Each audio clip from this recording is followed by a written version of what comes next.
नमस्कार दोस्तों, स्वागत है आपका आज के इस नए ब्लॉग में। आज का ब्लॉग बहुत ही खास होने वाला है क्योंकि आज मैं जा रहा हूँ श्रीयाजा ट्रांसपोर्ट मोतिहारी। यहाँ पे मैंने एक हैंडीक्राफ्ट का शिपमेंट मंगाया है उन शिपमेंट को कलेक्ट करने, क्योंकि इस प्रोडक्ट को मैं पहले खुद से मैन्युफैक्चर करवाता था, लेकिन रिसेंटली मैंने पहली बार इसको बाहर से किसी सप्लायर से लिया है।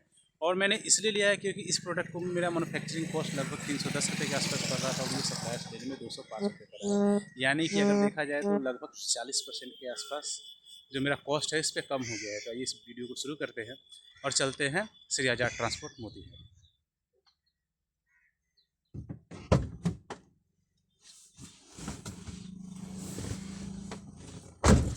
तो चलिए अब हम लोग यहाँ से निकलते हैं।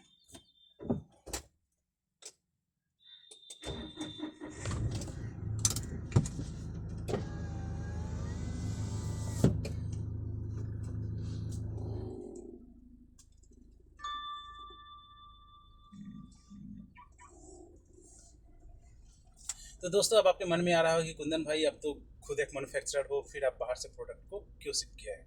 तो दोस्तों, आज ये ई कॉमर्स का मार्केट है, यहाँ पे कंपटीशन बहुत ज़्यादा है और जो प्रोडक्ट मैं यहाँ पे मैन्युफैक्चर करवा रहा था उस पर मेरी मशीनरी भी ज़्यादा नहीं है, उस पर ज़्यादा मैंने इन्वेस्टमेंट नहीं किया हुआ है।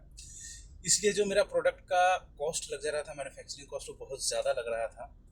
और बाहर से मैंने इंपोर्ट किया, उनके पास सारी मशीनरी अवेलेबल होती है और वो बल्क में प्रोडक्ट बनाते हैं, इसलिए वो प्रोडक्ट सस्ता पड़ता है। तो इसलिए मैंने पहली बार उस प्रोडक्ट को बाहर से मंगाया है। अब देखते हैं उसकी क्वालिटी कैसी है। चलते हैं, सबसे पहले शिपमेंट को लेते हैं। तो दोस्तों, ये स्कॉर्पियो भी एक कमाई का सिंबल है। जब मैंने अपना ई कॉमर्स का बिजनेस अमेजन, फ्लिपकार्ट, मीशो पे शुरू किया, तब मैंने कभी नहीं सोचा था कि एक दिन मैं अपने प्रोडक्ट को खुद के मैन्युफैक्चर करूँगा और अमेजन, फ्लिपकार्ट, मीशो पे प्रोडक्ट सेल करके अपनी कमाई से एक स्कॉर्पियो भी। तो ये सब मेरे 2-3 साल की मेहनत का नतीजा है। अगर आप भी ई कॉमर्स बिजनेस करना चाहते हो, ग्रो करना चाहते हो, तो इसमें प्रोडक्ट की प्राइसिंग कैलकुलेट करना बहुत जरूरी है।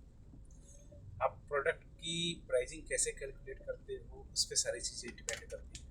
अगर आप इसके बारे में जानना चाहते हो तो ऑलरेडी मैंने वीडियो अपने यूट्यूब चैनल पर डाल रखी है, आप वहाँ पर जाकर देख सकते हो।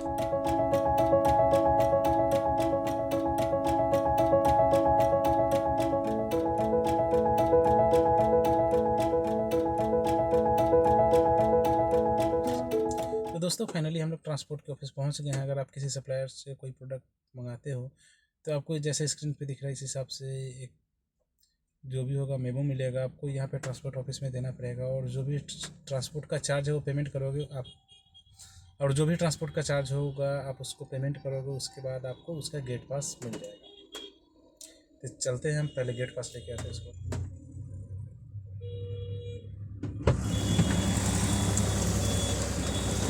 दोस्तों, फाइनली मुझे है इसका गेट पास मिल गया है। इस पर टोटल लिखा हुआ है कि कितने चार्जेस थे और जो मेरा टोटल ट्रांसपोर्ट का चार्ज लगा है वो 1130 रुपये लगा है।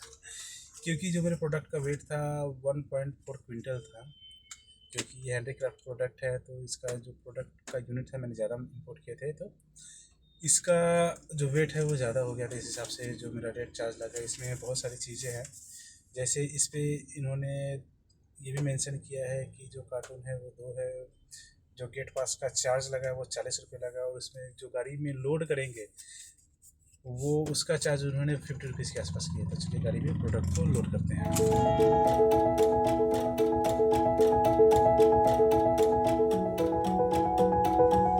फाइनली गाड़ी में जो प्रोडक्ट है वो लोड हो चुके हैं, 2 शिपमेंट। अब चलते हैं अपने घर पे। तो फाइनली गाड़ी में अपना प्रोडक्ट लोड हो चुका है। अब अपने घर की तरफ निकलते हैं और देखेंगे कि प्रोडक्ट की क्वालिटी मेरे हिसाब से है या नहीं है।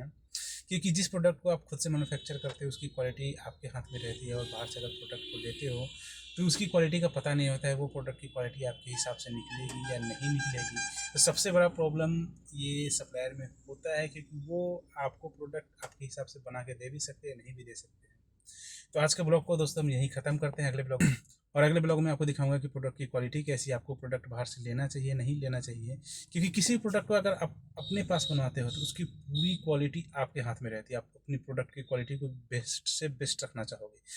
क्योंकि किसी भी ई कॉमर्स बिजनेस में जो सबसे बड़ा लॉस होता है वो कस्टमर रिटर्न के थ्रू होता है, कि किसी प्रोडक्ट को आप किसी कस्टमर के पास भेजते हो, अगर कस्टमर उस प्रोडक्ट को रिटर्न करता है तो प्रोडक्ट का जो प्राइस होता है वो कस्टमर को तो वापस चला ही जाता है, लेकिन इसके अलावा जो आपको फॉरवर्ड शिपिंग फ़ी है वो भी पे करना पड़ता है और रिवर्स शिपिंग फ़ी है वो भी पे करना पड़ता है। अगर मान के चलो कि फॉरवर्ड शिपिंग फ़ी आपने 150 पे किया है तो रिवर्स शिपिंग फ़ी 200-250 के आसपास चार्ज लग जाता है। तो मान के चलो कि अगर आप एक प्रोडक्ट आप तो अगर आपका एक प्रोडक्ट रिटर्न आता है तो आपको लगभग 500 के आसपास का लॉस है, अगर आपके प्रोडक्ट का वेट 5 ग्राम से, अगर आपके प्रोडक्ट का वेट 500 ग्राम से 1 केजी के भीतर है। तो चलिए दोस्तों, आज के ब्लॉग को यहीं पे ख़त्म करते हैं। जय हिंद, जय भारत।